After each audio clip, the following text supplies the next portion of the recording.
விஜய் அவர்களுடைய மனைவி சங்கீதா அவர்கள் தனக்கும் தன்னுடைய கணவருக்கும் விவாகரத்து வேணும் அப்படின்னு சொல்லி மனு ஒன்று தாக்கல் பண்ணியிருந்தாங்க.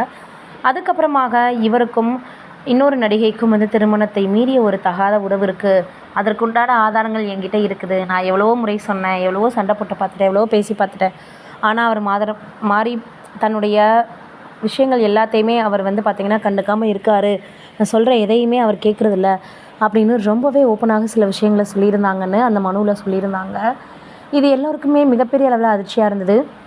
எப்படி இப்படி விஜய் அவர்கள் பண்ணியிருப்பாரா? மக்களுக்காகவும் நாட்டுக்காகவும் நான் உழைக்க போகிறேன் அப்படின்னு சொல்லி இப்போ எல்லோரையுமே ரொம்ப பார்த்திங்கன்னா நெருங்கி வந்துட்டு இருந்த விஜய் அவர்களுக்கு இப்போ திடீர்னு மக்கள் எல்லோரையும் விட்டு தூரமாக போகக்கூடிய ஒரு சூழல் உருவாகியிருக்கே. மக்களே இதை எப்படி எடுத்துப்பாங்க? அவங்களுடைய ரசிகர்களாக இருந்தாலும் எந்த ஒரு பெண்ணுக்குமே துரோகம் செய்யக்கூடியது அப்படின்றது ரொம்பவே வருத்தமானதும், அதே போல் தன்னுடைய குழந்தைகளுக்கு அதே மாதிரி ஏற்பட்டால் நம்ம சும்மா இருப்போமா அப்படின்றது கூட அவங்களுக்குலாம் தெரியாது.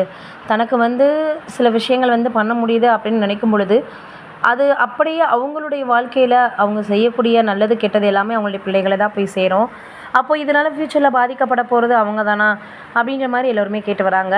என்ன தான் நம்ம செய்கிறது நம்மளுக்கே திரும்பும் அப்படின்னு சொன்னால் கூட கட்டிய மனைவி இவ்வளோ நாட்கள் கூட இருந்து வாழ்ந்துட்டு எப்படி ஏமாற்ற மனசு வந்தது அப்படின்னு இப்போ எல்லோருமே கேட்டு வந்துட்டுருக்காங்க. இந்த சூழலில் சங்கீதா அவர்கள் ஒரு கட்டத்தில் 250 கோடி பார்த்திங்கன்னா அவங்களுக்கு ஜீவனாம்சம் கொடுத்து விவாகரத்து வாங்க போகிறதா சொல்லியிருந்தாங்க. ஆனால் இப்போ என்ன இருக்குது அப்படின்னா, இல்லை அந்ததெல்லாம் ஒத்து வராது அப்படின்னு சொல்லி கைவிட்டுட்டாங்க. எப்படியாவது 2 பேரும் பார்த்திங்கன்னா ஒன்றாக இணைந்து வாழ போகிறாங்க அப்படின்னு சொல்லிட்டு இருந்த நிலையில் தான் த்ரிஷா அவர்கள் கூட திருமணத்துக்கு அதெல்லாம் பொய்ன்னு விஜய் அவர்கள் நிரூபிச்சிட்டார். அதையும் தாண்டி ஒரு மேடையில் பேசும்போது கூட அவர் என்ன சொல்லியிருந்தார் அப்படின்னா, அதெல்லாம் ஒருத்தே கிடையாது, அந்த ஒரு விஷயம்லாம் நம்மளுடைய நாட்டை பார்ப்போம் அப்படின்னு அவர் பேசியிருந்தது இன்னுமே எல்லோருக்குமே பார்த்திங்கன்னா மிகப்பெரிய அளவில் வருத்தத்தை ஏற்படுத்தியிருந்தது. ஏன் இவர் இப்படி சொல்லணும்? அப்போ ஒரு குடும்பத்திற்காக யோசிக்காதவர் பார்க்காதவர் எப்படி மக்களுக்காக பார்ப்பாரு அப்படின்ற எண்ணங்கள் எல்லோருடையுமே ஏற்பட ஆரம்பிச்சிருச்சு. இப்போ என்ன இருக்குது அப்படின்னா, கட்சியில் ஏதாவது ஒரு பதவியை கொடுத்தா கூட தன்னுடைய மனைவிக்காக அவர் யோசிச்சிருக்காரு அப்படின்னாவது சங்கீதா அவர்கள் மனமிறங்க வாய்ப்பு இருக்குது. அதுவும் ஏப்ரல் 20 இந்த கேஸ் ஹியரிங் வருது, ஏப்ரல் 23 தேர்தல் வரப்போகுது. இப்போ எல்லோருமே என்னன்னா இது இப்படி அவருக்கு ஒரு இக்கட்டான சூழல் உருவாகியிருக்கே, ஒருவேளை இப்போ சங்கீதா அவர்கள் சொல்கிறது உண்மையாக இருந்தால் இவருடைய அரசியல் வாழ்க்கை ஒட்டுமொத்தமாக பாதிப்புக்குள்ளாயிருமே அப்படின்னு இப்போ எல்லோருமே சொல்லி வந்துட்டுருக்காங்க. ஏன்னா விஜய் அவர்களை பிடித்து போய் எல்லோருமே அவரை நெருங்கி வந்துட்டு இருந்தாங்க, எப்படியாவது இந்த முறை அவர் ஜெயித்துருவார் அப்படின்னு தான் எல்லோருமே சொல்லி வந்துட்டு இருந்தாங்க. இப்போது ரசிகர்களுடைய கனவுலையும் சரி, விஜய் அவர்களுடைய கனவுலையும் சரி, ஒட்டுமொத்தமாக மண்ணள்ளி போட்ட மாதிரியாக இந்த ஒரு விஷயம் வந்திருக்கு.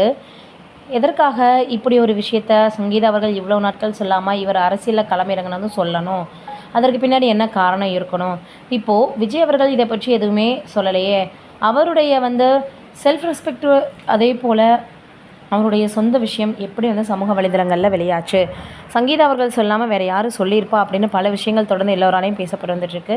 இப்போ விஜய் அவர்கள் சங்கீதா அவர்களுக்கு ஒரு பொறுப்பை அரசியலில் அவருடைய கட்சியில் டிவிகேயில் கொடுத்து சரி பண்ணுவாரா, இல்லை இந்த விஷயம் பார்த்திங்கன்னா இன்னும் அதிகப்படியாக போகிறதுக்கான சான்சஸ் இருக்கான்றதை வெயிட் பண்ணி பார்க்கலாம். நீங்கள் என்ன நினைக்கிறீங்கன்னு கமெண்ட்டில் சொல்லுங்கள்.